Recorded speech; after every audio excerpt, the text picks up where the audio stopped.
Hello guys, this is your chef Chicken Flores. Today, I'm going to cook our all-time favorite dish, Chicken Adobo.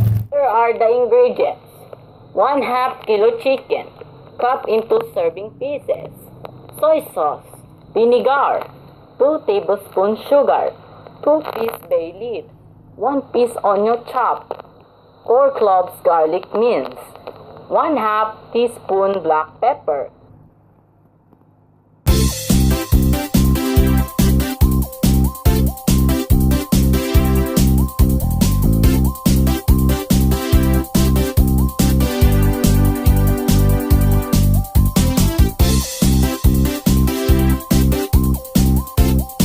And now, my adobo is cooked.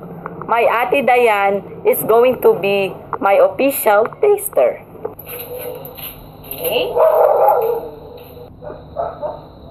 Okay, here it is. I will taste it. Tastes good. Your soy sauce blends well with your vinegar, and then tastes a little bit sweet because of your pineapple. Great job! Okay guys, until our next cooking adventure. See you then. Thank you. Bye.